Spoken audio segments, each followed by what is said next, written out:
Lorsque j'étais enfant, j'étais l'enfant calme, introverti. Mais surtout j'étais l'enfant lent, la tête ailleurs, à la ramasse, car je ne réagissais pas au moment où les autres enfants réagissaient. Pas assez vite, pas assez dans la norme. Ce n'est que depuis mes 24 ans environ, j'en ai 26 aujourd'hui, l'adolescence étant passée avec tout le chagrin qu'elle laisse, ayant déconstruit cet enfant rêveur que j'étais pour y laisser un jeune adulte essayant de correspondre à l'image que l'on se veut voir de l'adulte parfait, que je me rends compte chaque jour que je développe ma spiritualité et mon amour du développement personnel, que plus je me rapproche de ce que je suis vraiment, plus je correspondre à l'image de l'adulte que j'imaginais lorsque j'étais enfant.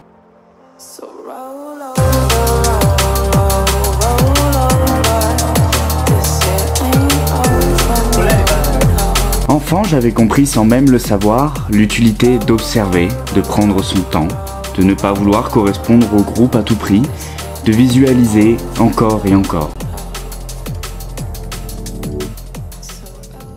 Je possédais cette flamme intuitive dont la danse n'était que peu interrompue par un mental qui ne prenait à l'époque que peu de place. Ce même mental qui m'a permis par la suite de correspondre à mes pairs afin de m'intégrer socialement, de passer les vitesses que la société et ma famille me demandaient de passer. Je ne comprends pas les personnes qui disent qu'elles aimeraient redevenir enfants, que c'était mieux avant, lorsqu'elles étaient insouciantes. L'insouciance n'a d'intérêt que lorsque nous en sommes ignorants pour moi.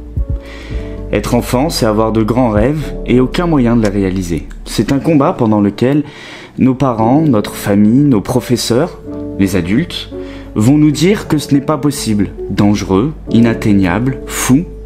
Un combat où l'enfant qui aura le plus su ignorer les peurs des adultes, qui n'ont pas suivi leurs rêves, aura le plus de chances d'être heureux dans sa vie d'adulte.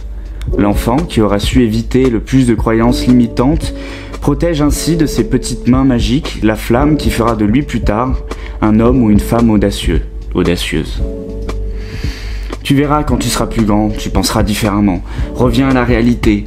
J'ai hâte de voir comment tu t'en sortiras. Tu verras quand tu auras mon âge. La vie, c'est pas le monde des bisounours. Tellement de phrases que l'enfant que j'étais a entendues, mais les a-t-il écoutées?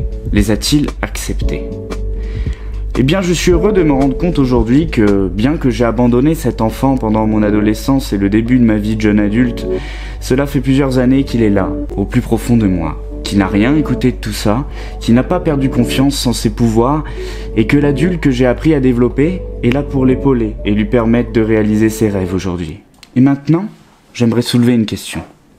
Comment un adulte qui tue son enfant intérieur jour après jour, qui lui a fait du mal, qui ne l'écoute plus, qui lui dit tous les jours en se levant que ce n'est pas possible, qu'il doit travailler pour amener de l'argent et que son rêve c'est trop tard, comment peut-il élever son propre enfant sainement ?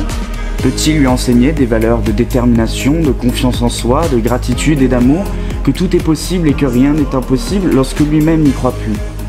Il passera alors son temps à décourager sa progéniture en conséquence des actions qu'il n'a pas osé mettre en place, des risques qu'il n'a pas osé prendre, des rêves qu'il n'a pas osé vivre, projetant ses propres remords d'enfant sur sa descendance. L'adolescence et la déconstruction interne qu'elle amène n'est-elle pas là pour permettre à l'enfant de se reconstruire après cette destruction parentale?